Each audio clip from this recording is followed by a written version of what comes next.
Hello and welcome to the Hallmarkies podcast. We have another Mahogany episode for you today, and we will be talking about Sense and Sensibility.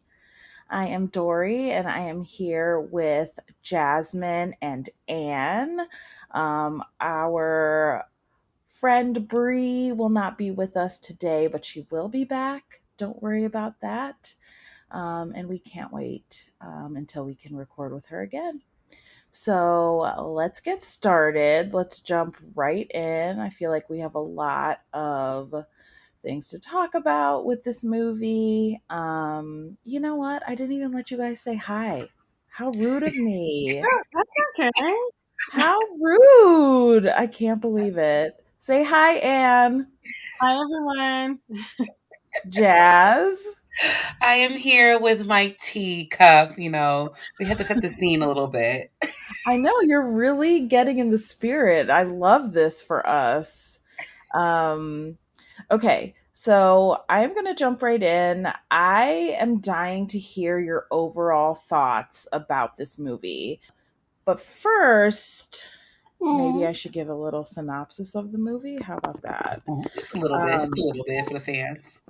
Just a little bit. I mean, this is an adaptation, of course, of Jane Austen's Sense and Sensibility, which is very fun and a kind of a departure for Hallmark. So we'll get into all of it. But here is a quick synopsis of the movie. A period adaptation of Jane Austen's Sense and Sensibility. After a change in circumstances, Maryann is torn between two men, while her sister Eleanor longs for a man beyond reach. All right, that's a nice short synopsis. Yes, I want to hear your overall thoughts. Jazz, I'm going to start with you because you're sipping your teacup. Let's get into it. What were your overall thoughts on the movie? OMG, like for the first time in a very long time that I sat here and said, you know what? I can watch this movie again. I can rewatch some scenes. And I think for the first time in a very long time, besides, watching Bridgerton on Netflix, like this is our Hallmark version. And I'm sitting here like, I see us. I see us at our, our greatest moments. I'm like, can we have more pieces like this? Which there are authors out there, Black authors, that actually write these type of time periods as well. Just letting you guys know. And for me, I wanted more. I don't know why. I feel like I wanted a two-part of this movie, kind of like a Titanic situation where I'm popping in VHS tape part one and switching over to part two. Like I was invested. I wanted more music. I was just like, I wanted love. I was like loving the sisterhood. I'm loving like the scandal, the tea. I'm like, wait a minute. I need to read the book now. Like, what's happening? I need a part two. You definitely need to read the book. You definitely need to read the book next. I'm so glad you enjoyed it. Anne, how did you like it? First, I just want to say that Dory is the only one of the three of us here that have actually read the book. So I have not read the book, and I'm embarrassed a little bit. I've never seen another version of Sense and Sensibility, so you can take my take my opinion with that grain of salt. If people who have read it or people who have seen other ones, I'm just being totally honest, so you know where I'm coming from or where I'm not coming from. So I think this is a good adaptation. Like I said, since I don't know anything, I think they did a good job, and I think that given the budget and the time frame they had, that they really did the best that they could do, because they only have 84 minutes and a set budget. But I think they did really good. I think that I don't really like this story that much, but that's a pick at the story, not a pick at this adaptation. So I think that I thought it was good. I would watch it again. My parents really, really liked it a lot, too. They texted me last night saying we watched it last night and we really, really enjoyed it. So I thought they did a really good job. Thought the acting was good. There was chemistry, between the actors. Everything looked good. Yeah, I thought it was enjoyable for, what it was supposed to be. I love that. I have to say the one nitpick. Okay, so I'm just gonna go there. My one nitpick is I just think that if this is a movie for Mahogany, that the Edward should have been played by a black actor. That's just my personal opinion.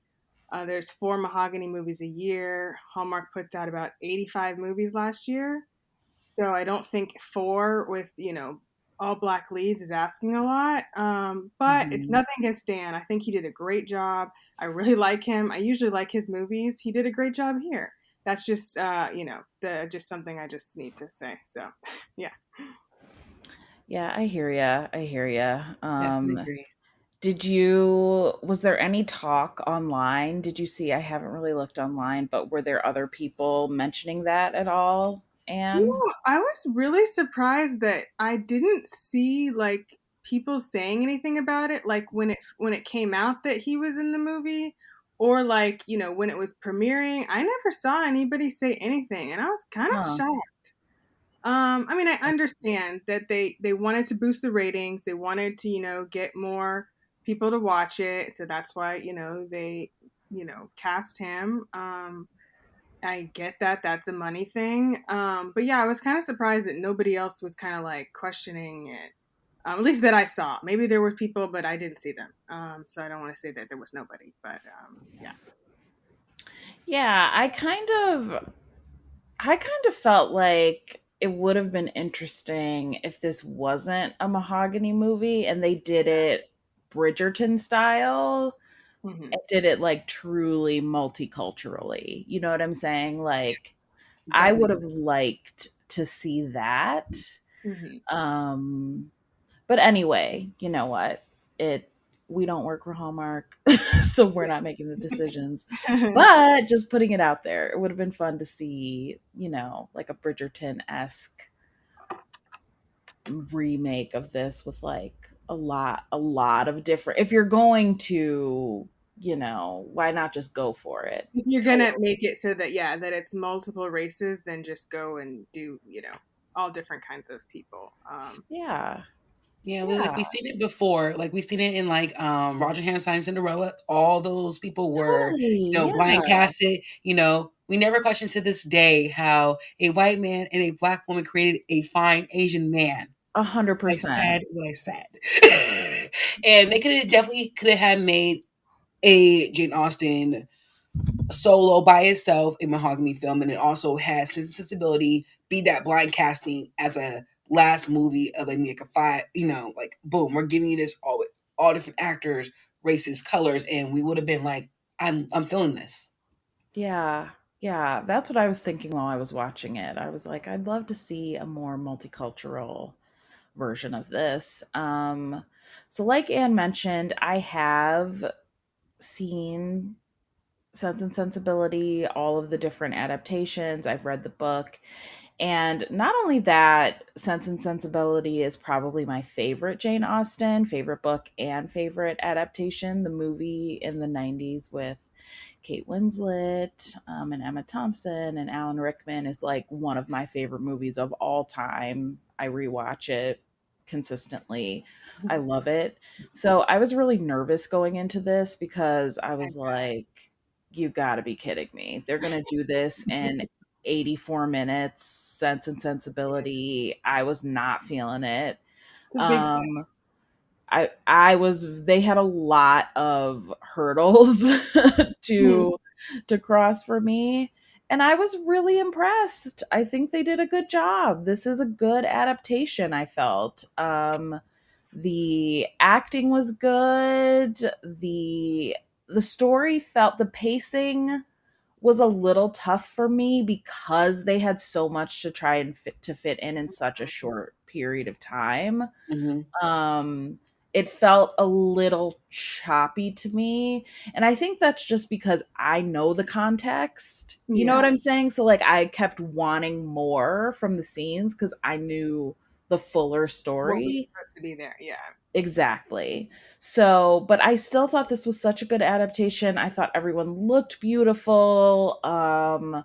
I was just very impressed. I was very impressed. It went very quickly. I felt like I blinked and the movie was over. Which is, I think, a good sign because I was just absorbed in it as opposed to looking at my watch like, when is this going to be over? Which does happen from time to time on some Mhm. movies. So so I was impressed. I think they did a good job. Would have loved if this was a multi-part series. That's how a lot of the Ooh. adaptations of Jane Austen are. They're multiple Yeah. parts. Would have Mhm. loved if they went all in and did that with and did like a true remake with all the different parts of the story that they kind of condensed, because I think the context is important in Sense and Sensibility. Like, I understand, Anne, why you weren't crazy about the story, but I am curious to know if you had a broader context, how Mm. you felt about it. You know what I'm Yeah. saying? That's true. Mhm. Yeah. So, but I was impressed overall. And I think part of why this ended up working well is that Vanessa Riley, who is a romance author, she writes historicals, she writes women's fiction, she is an expert in historicals and she was involved in the production. I think she was a producer. Um, and I think you can tell. I think it just brought an added layer, an added level of authenticity and expertise and finesse that was very impressive. And so, this is my plea to continue working with, if you're going to do historicals and you're going to do period pieces, to continue working with authors who are like experts in the genre, because I think you can really tell when those people are involved with the projects. Ho, ho, ho. We'd like to take a second and thank our sponsor for this episode of the podcast. It's the Hallmarkies Patreon. Do you love Hallmarkies podcast, especially at Christmas? Do you enjoy the holiday previews, recaps, interviews, and bonus episodes? If the answer is yes, please consider supporting the Hallmarkies Patreon. We need your help to do what we do both during the Christmas season and all year round. But not only do you help a podcast led by strong, independent women by becoming a Patreon, you get to become a part of the Hallmarkies family. Starting at only $2 a month as a patron, you will have access to our Facebook Patreon group where we talk about the movies, shows, and more all year. We also have many monthly patron watch alongs with guests like Lacey Chabert, Natalie Hall, Paul Campbell, Mary Lou Henner, and more, giving their behind the scenes details of their films. As a patron, you also have the chance to provide input into the podcast and even join us at different tiers. So this Christmas season, spread some cheer to the Hallmarkies Patreon and become a member today. You won't regret it. Go to patreon.com/hallmarkies to learn more. That's patreon.com/Hallmarkies.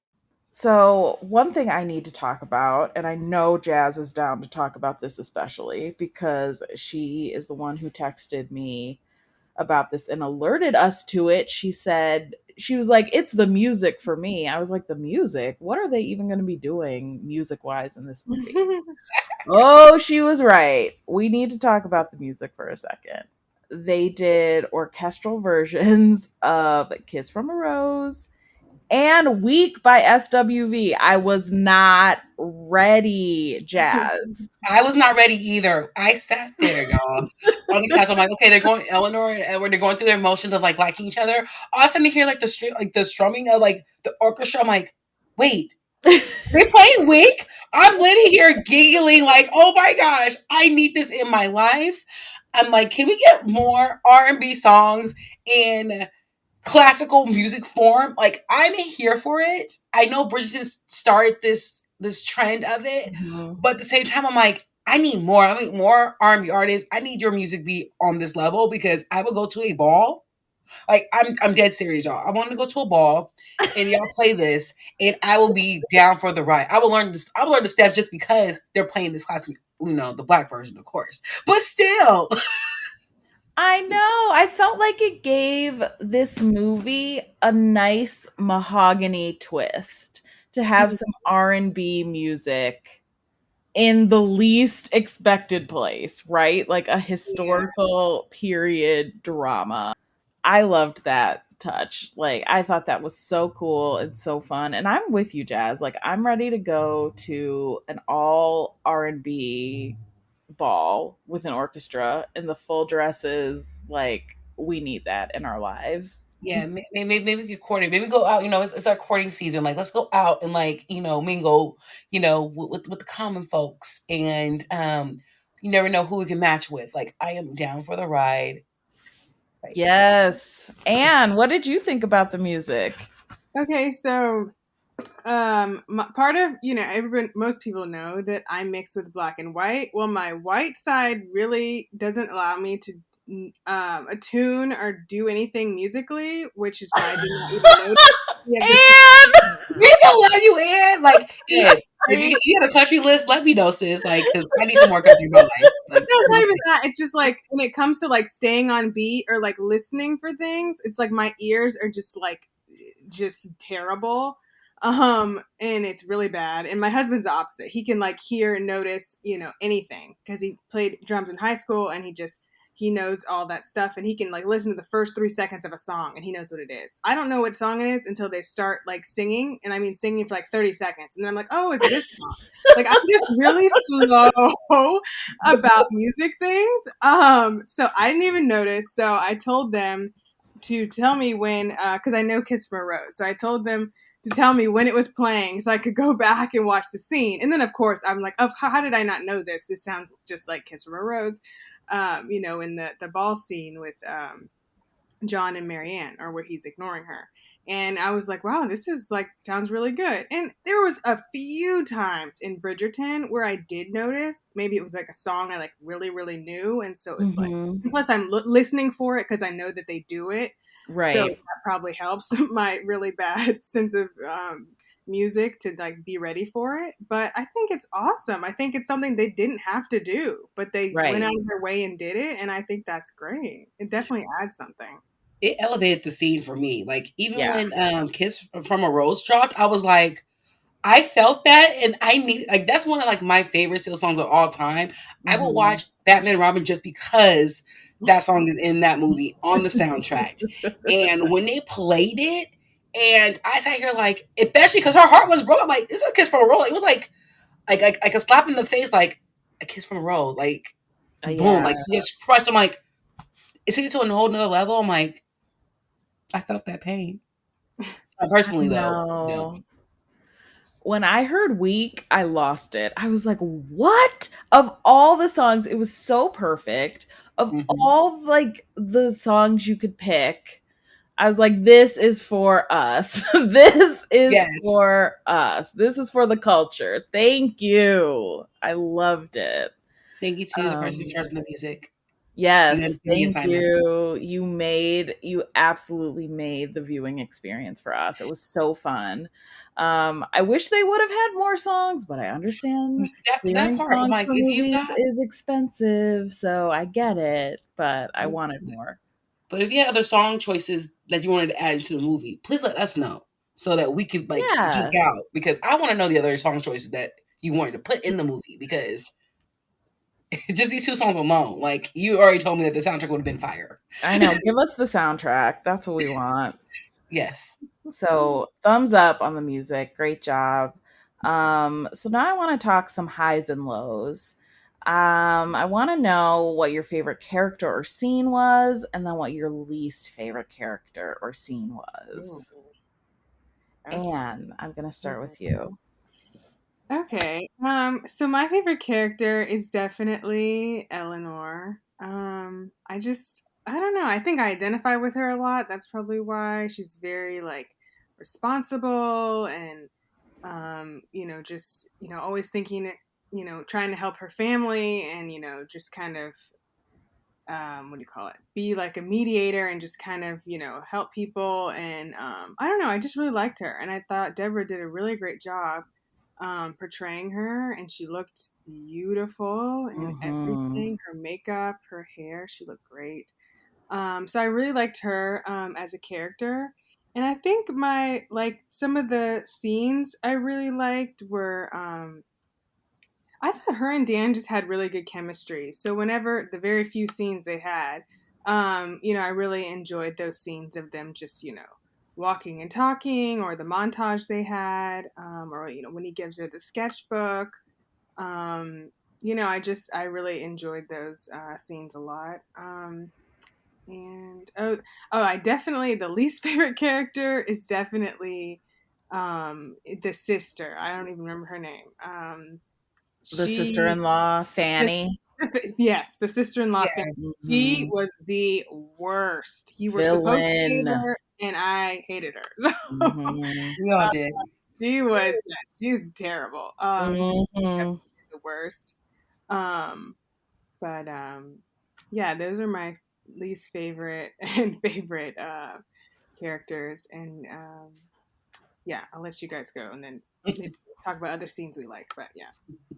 What about you, Jazz? I'm definitely loving some Eleanor. Eleanor, like, I don't know, like she spoke to me in a sense of like, about responsibility, about love, and just everything. Like, I know we're gonna get more into those other scenes out of the movie though, but she just gave me like I saw myself in her a little bit. I wasn't like an older sibling. Well, to my cousins I was, but for me it was like she was like putting everybody's needs before her own, like either with love and what she wants to do. And I'm sitting here like, Eleanor, I see you. So it's like I feel your pain, sis. And also my other favorite character was going to be the Colonel. Brandon. I said what Of I course, of said. course. Of course. He was hot. He was hot. When he walked in, I was like, "Ooh, who is No, this?" I felt weak. Like the song, I felt weak. I was like, oh, like he took my heart. Like the like when he walked into the scene and saw the sister. Um, that's the same reaction I had of him. Like, who are you? You took my heart. I didn't care about any other person that I liked it or have a crush on at that moment. Sorry, Clay. I still love you, but he walked in the room and just took my heart. Oh, I love that. And did you have a least favorite character or scene? You know what? I'm gonna keep it real with you. Besides Fanny, of course. Who what? Let's see. Wait. The brother, the half brother, Robert. I wanted to slap Ugh, him. Not Robert. Not Robert. Was it Robert? Or if I about the brother's name. was spineless. He is spineless. That part. I wanted to slap him. But also, last but not least, my least favorite character ever will be William Barry. The other that boy. I wanted to slap him. Willoughby, Look. now known as Willaberry. Okay? Forever known as Because he be Willaberry. having it. Well, he be in other Willowberry areas, willow bushes and stuff, and breaking people's hearts. I am dying for you both to watch the 1995 version of Sense and Sensibility And I'm ready because to watch it. I would love for you both to watch it and for us to have a discussion about it because there's just so much context that's left out of this. And like, if you hate certain characters, you're going to hate them even more when you watch that movie or read the Ooh. book. Yes, like the drama is real. So my favorite character has always been Eleanor too. I love her. I really respond to her and understand her, like her composure and how she can kind of keep her emotions bottled up. And she is the opposite of a free spirit like her sister, so I do love me some Eleanor. Hey, this is David from the Piecing It Together podcast, a podcast about movies and the movies that inspire them. For over 4 years, each week, a guest and I take a look at a new movie through the lens of what other movies we think were either an influence or connect in some other way. It's a fun, unique way to discuss films that leads to a great list of other movies to check out that either explore the same themes and ideas or maybe utilize similar filmmaking techniques. Including special episodes in our side series that twist the format, we've done over 200 episodes, so there's bound to be one on a film you've been thinking about and want to dig deeper into. So check us out on all the major podcasting apps and at piecingpod.com.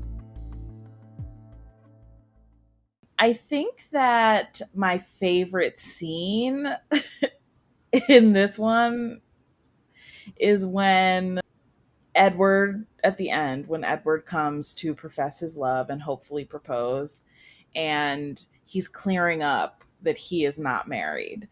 And he and Eleanor are standing in the room, and the sisters and the mom are sitting on the sofa watching what's going on. And it's like they're watching a tennis match. They're looking at Eleanor and then they're looking at Edward. They're looking at Eleanor and they're looking at Edward. It's like they're watching a soap opera live and in person. And I love that scene. It's so funny.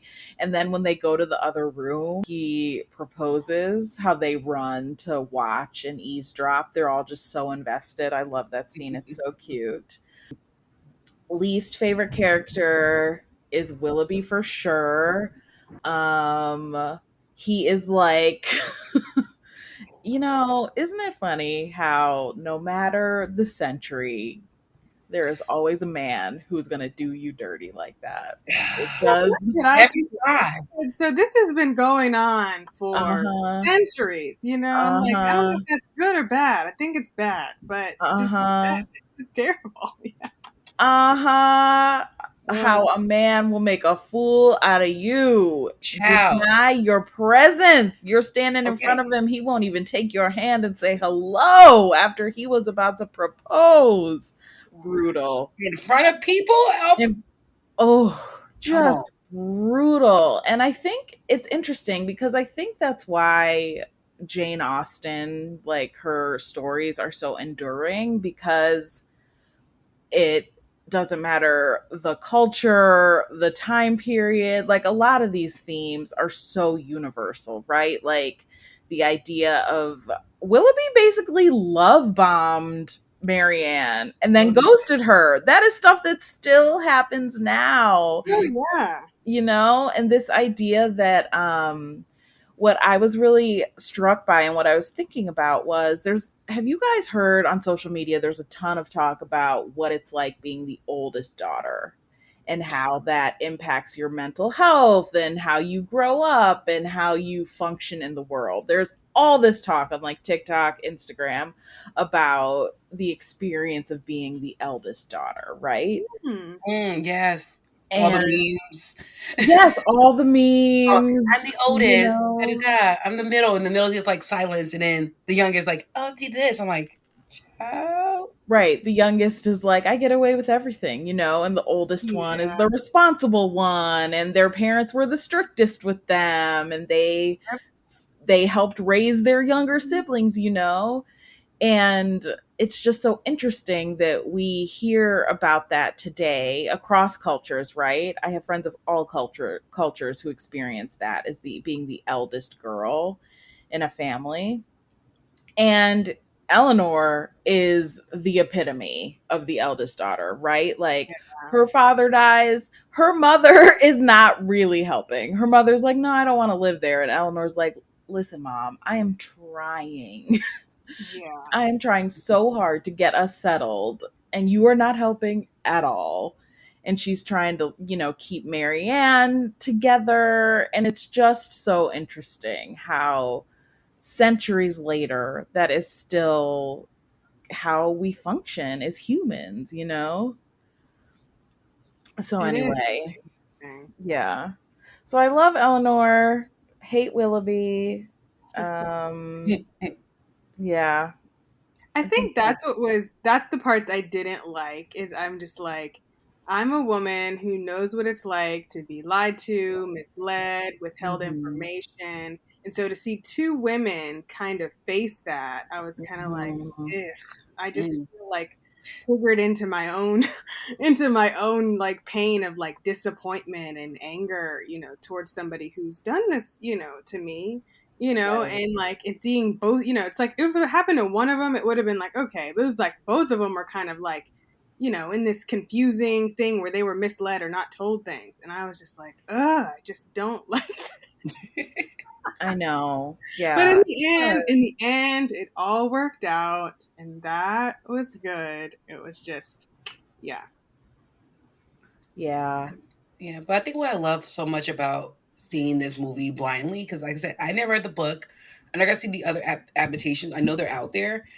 Just seeing it, I think it's very important to all our listeners to know that it's important to see us, our cultures represented in different timepieces, even though it's not the accurate norm, which technically it is because there were Moors in Spain, so they had to go through the same, classical era as well. But just to see us and our stories portrayed, and I see it from my perspective. I'm seeing it on screen. Just as someone who is either Hispanic or Asian, like I'm seeing it from my perspective, and I'm getting it, and like I'm like, this is it. This is what I love about this adaptation. I get to see myself represented and understand it from my cultural experience in a beautiful way. Even though they do the same thing over and over again every century, but just highlighting it and seeing how we are carried in a way, and like how regal we can be in these time periods.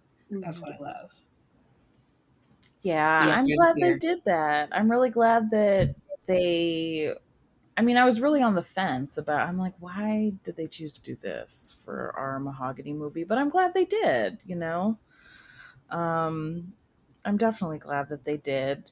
So, I want to also talk about our favorite fashion, beauty moments because I thought everyone looked amazing, especially Eleanor. Her makeup, those like deep Yeah. purple Baby. tones on the lips and her eyeshadow. I mean, the lashes were giving. I mean, she Yeah. just looked gorgeous to me. She was stunning. Every time I saw her on screen, I was just like, man, they knocked it out of the park. Did you guys have a favorite like fashion or beauty moment, Anne? Yeah, so I was going through kind of when I looked this morning at that scene, I went through some other scenes. And my favorite was the scene where Edward gives her the notebook and she's wearing like this light blue with like this cream Mm-hmm. with it, and she has like the blue kind of bonnet with like the white looks like fur on it. And I Mm-hmm. thought I mean she looked great in everything. I just really liked this one especially. But I mean her edges, her hair, I mean she just looked so pretty. I mean the whole movie. The hair was insane. Yeah. Like amazing. I could never achieve that with my hair. Child. Gorgeous. She on a whole different level right now. We just got have hair depression. I'm like, it's the winter blues for her. She's like, Mom, I can't do this today. Jazz, did you have a favorite like fashion or beauty moment? I did. I feel like everything was just so beautiful. Everything that I got. Okay, first of all, let's give a shout out to the makeup department. Let's give a shout out to Kimball, and then also for costume design for Kara Sona. I can't pronounce the last name. My bad. But these are two amazing black queens who did that for us. Okay, I said what I said, and they gave us everything. They gave us drama. They gave us like I'm gonna stand out, and it was so important. Like how they did the hair. Like our hairs are crown. We gonna show out no matter what, and they did that with the edges. I'm like, this is amazing. I saw the bonnets in here. We wore bonnets back then too. I'm like, the bonnets were there. It was just like they came out. Even when they went to like the ball in London, I was like, they understood the assignment. Mm-hmm. I just love just seeing us in this format of just beauty and elegance, and the makeup was makeuping and like gorgeous. Like, keep them on for the next Mahogany film. I don't know when it's gonna come out, but I need them to be on the costumes and the makeup, please. Thank you. So gorgeous. So gorgeous. I also loved there was this dress, this light blue dress that Eleanor was wearing. It was at the ball in London, Yes. and she was wearing that light blue dress and it had like either gold or rose gold detailing, like almost foil looking Mm. detailing on the dress. I loved that dress. I thought it looked so beautiful. um but yeah, everyone looked great. I was so impressed, so impressed. um all Wow, right. that scene was so hard. When he just, like you guys said, you just reminded Oh, me when he just like doesn't even acknowledge her, and he's just trying to like get her to like shoo away, and I'm just like, oh, my heart is aching for that Mariann. is my least favorite scene in the Yeah, movie, in the book, in the it's other movies, because it is so painful. It's heart to wrenching. watch. She's so hopeful and like wants to see him so bad, and I then it just know. just crumbles down, and I was just like, oh my gosh, I'm yeah. not gonna lie. I thought she was gonna die with a broken heart because even though she's standing in the rain and stuff, the doctors are like, I, I can't do anything. Like, she's, had a kind of like almost like pneumonia for like a second. I thought, Hallmark, you better not have her die on my TV screen, not my Black Queen. Like, are you kidding me? And I thought she really gonna die with a broken heart because like he really broke her heart, and I'm like, No. broken heart syndrome is a real thing, y'all. Like, she's not eating, she's not doing. I feel like I was watching Christopher Reeve's movie all over again, and I'm like, no, no, no. When she got better, I was like, Lord, thank you, because not on my watch. She, I she was the know. romantic one, so it just Yes, really crushed her. To be just totally rejected and just cast aside and just, yeah. I felt that, but thank I goodness for the know. Colonel Brandon. Like, thank you because you saw her for who she was, and Hmm. if the actor is really single, like, you can call me. And see that was the part like at the end right there, because I'm looking at the clock. I'm like, there's about to be some fast forwarding going on because it's like, there's like 10 minutes left, and everybody's got to get with somebody, and this is like too quick, and that's how it felt. No. It felt rushed, and I'm like, oh, I want to enjoy and savor this, but it's just like blink and it's over, and then it's like, oh my I know. It's the pacing was really hard, I felt, especially with the relationships, because we didn't get enough Edward and Eleanor, first of all. god. Like, their falling in love scene is basically a montage of them walking Exactly. together Yeah. while we're That listening should to have been a beats. red flag for me. I'm like, why are we in the first 10 minutes? I thought that was so weird. And I was like, had no idea. Well, because we're not going to see him for another 45 minutes or so. So, Exactly. I'm And sorry. every It's time it's you the see it's the them red flag again, in its first 10 minutes for me. We're doing red flags in movies now, y'all. it was absolutely a red flag because then you only see them together for, I don't know, 2 minutes at a time before, Mm. someone is interrupting them, or yeah. his his his other love is standing in the Oh, room that. Oh, talking to can we them. talk about that? Yeah, Oh that my scene is gosh. Dan's face was wild. so good when he's like in a room with both of them and he's just like, He likes Spider Man. oh, this is lovely. I know. I The know. tea. And there's in I will say, in the book, there's a lot more context to the Edward Lucy Mhm. relationship, Ooh. which would help you better understand kind of where Edward was coming from with that. And like, he Okay. does explain it, like they were young and Yeah. it wasn't really Mhm. serious, like it's kind of like the Maryann and Willoughby of it all. It's like that first, a lot of time, sometimes first loves work out, but sometimes they don't. Sometimes they're just first loves Yeah. and they fade and they're not meant to be. And that's kind of what his relationship was with Lucy. Anyway, Mm. she went on to greener pastures anyway, didn't she? Oh, she Um, did. She said, mhm. oh, Okay. For I his would. own brother, a mess. Mm. A That's mess. what I love about this movie, and I'm gonna read the book because it's all the tea for me. It was just tea everywhere. I'm looking like scandalous. I'm like, I need more. I'm like, this is scandalous. Mhm. There's a lot. Yes. There's a lot of scandal happening amongst these characters. We'd like to take a second and thank our sponsor for this episode of the podcast. It's the Hallmarkies merch store. Are you looking for that perfect gift for the postable, hardy, or hallmarky in your life? What about getting that t shirt or hoodie that will help you stand out at your next holiday party? Now is the time to check out the Hallmarkies merch store. Full of festive designs by artists like Jessica Miller, Carrie from Hallmark Comics, and more. You can even have more than just shirts, but totes, cell phone cases, notebooks, mugs, and more. And it isn't just Hallmark. We have designs for Anna Green Gables, Man from Snowy River, The Nanny, and more. Every purchase at the merch store goes to help support the podcast and allows us to make the great content you know and love. There are frequent sales, so go to tpublic.com/stores/hallmarkies or see the link in the description. That's tpublic.com/stores/Hallmarkies. But yeah, we just didn't get enough build up with the relationships. The Maryann and Colonel Brandon one too is Oh yeah. tough. Mm.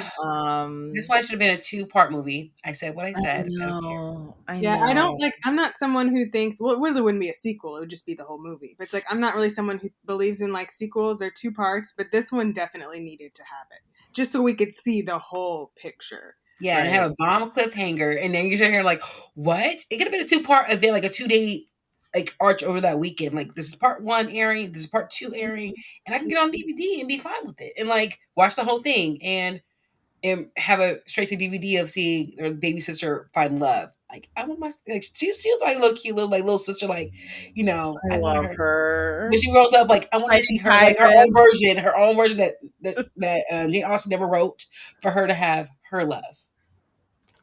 I And that think could be the Mahogany movie right there. I said what I said. I love it. I think that they also could have made it a limited series. Yes, I Why could not definitely just get do 6 1-hour episodes, you know? Mm-hmm. Like that. They there are definitely done that. there are different ways to tackle some of these, you know? Like I know that they're a Saturday night movie has been the traditional way that Mm-hmm. they've done things, but like why not throw in some limited series, you know? Why not try Yeah. Yeah. something new when especially when the source material for something like this is so detailed and vast, you know? And they did a good job, so it would have been nice to give it the proper Yeah. time frame to like let some of these stories play out and kind of let the movie breathe a little bit because there's just so much there that you're trying to smash into such a limited amount of time. It's tough. Yeah. It's Mhm. it's really hard to. Yeah. I mean, we all know, or at least I think we do. Hallmark's past, quote unquote Jane Austen, influenced movies with Mhm. just names of characters and the place where they live or, just names of things and like no actual other any kind of, correlation to the story. So this is so much better, So much so much better. better than that, like an actual kind of adaptation. That they did a really good job at. But so glad. I hope we can just leave those other just pretend adaptation or pretend, whatever Jane Austen things in the past because this is just yeah too Mhm. good to go back to doing that. Yeah, no more sensibility and snowman or whatever the other one was Exactly. Yeah. called, you know? We don't need that anymore. So much. Yeah. We don't need that. It's pointless. Um, so on that note, talking about adaptations, I'm interested to know now that Hallmark has kind of delved into this adaptation world and done a pretty decent job. Are there any other book adaptations you'd like to see on Hallmark, um, in general, or a Mahogany movie? Jazz, what do you think? Knowing me, and I have a whole box of books and bookshelves and books. I hopefully if they ever do another adaptation of a book, they've done it in the past where they reach out to different authors, during when they have their Hallmark publishing, like different authors have get their book turned into a movie. I want them to actually reach outside of their Hallmark circle and talk to different authors who actually have books published, especially romance, historical romance. They are out there. Like Beverly Jenkins is my favorite historic romance author of all times. I Mhm, said what I said. She's been in the game for over 25 years. But mhm. when Bridgerton hopped on the scene, like, oh my goodness, I'm like, dude, Beverly's been here. Y'all could have definitely added her books because those books are historically have accuracy.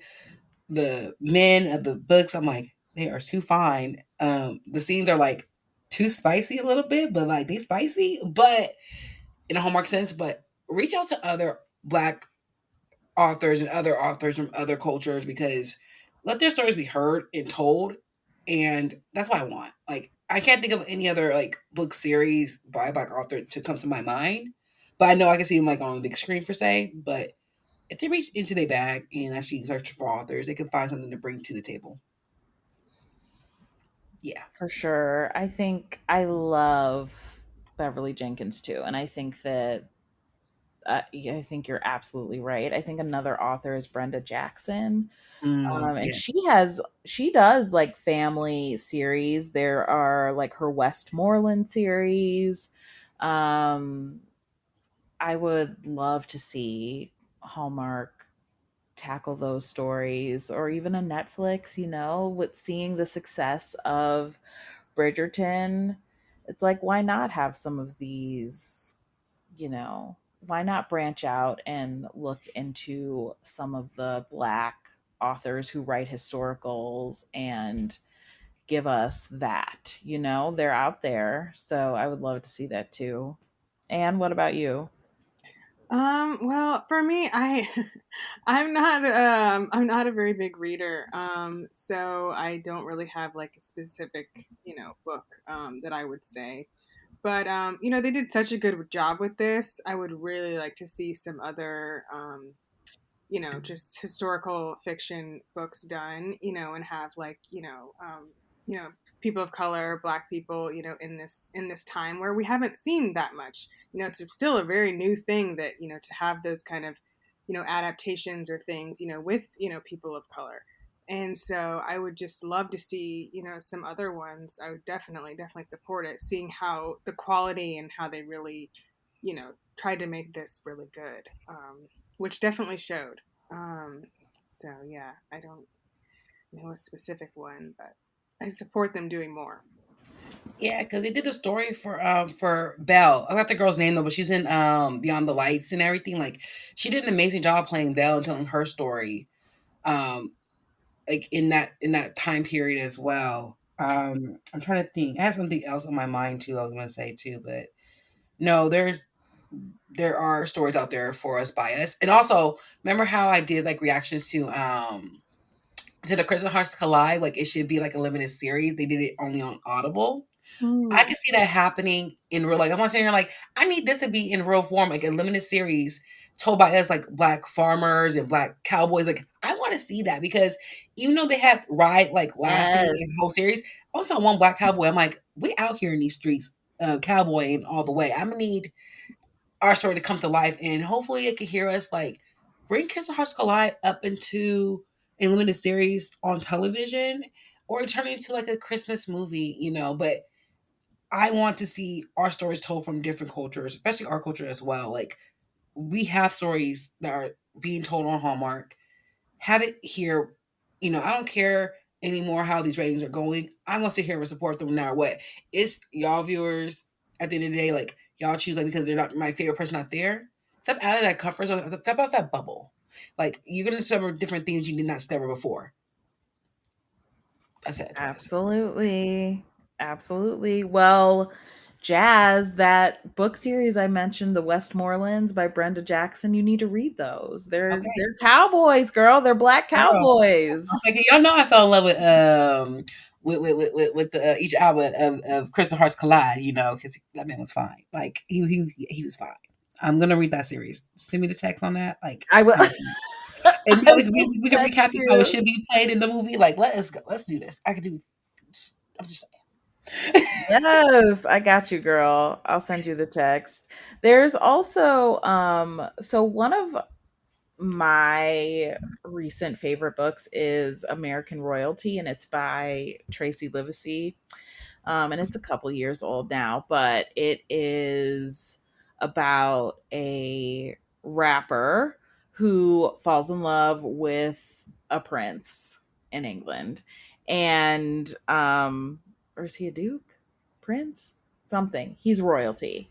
And Hallmark loves a royal movie. Why can't we do that? I want to see American Royalty on Hallmark. Like, I think it would be so fun. It would be such a fun twist on their royal movies. Like, why can't we have a rapper be a Hallmark heroine or an R&B singer? I want to see it.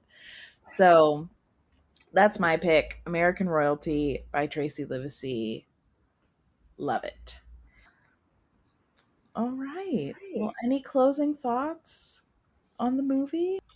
No, I just think that I know I thought that this is a good first Mahogany movie of 2024. Because the Yes. quality was better. It was just better than, like, I The think the past few. quality was better than the movies we got last year. So I'm definitely glad to see that. So hopefully the next movie, we don't know when it'll be or when it's, I guess, second quarter, so maybe April. Um, but yeah, I'm interested to see what the next movie's going to be, because this one, I liked it. And ladies, where can everyone find you? Jazz. You can always find me on Twitter, Instagram at Shreem16, SHREEM16, where you travel the world with me in the States or outside the world. You never know. You might see me paint 90 tomorrow. Just letting you guys know. And You can find me on Twitter and Instagram at awscott21. and you can find me on Twitter at Dory Benford or at All the Feels Pod. For Hallmarkies Podcast, make sure you're following the podcast at Hallmarkies Pod and Hallmarkies Podcast all over social media. If you're listening on iTunes, please give us a rating and review. And if you're listening on YouTube, please give this video a thumbs up and subscribe to our YouTube channel. We also have a Patreon group where you can join for as low as $2 a month, where we have monthly watch alongs. And we also have a merch store with TeePublic, so make sure you check that out. Until next time. Right, until next time. Bye. Bye.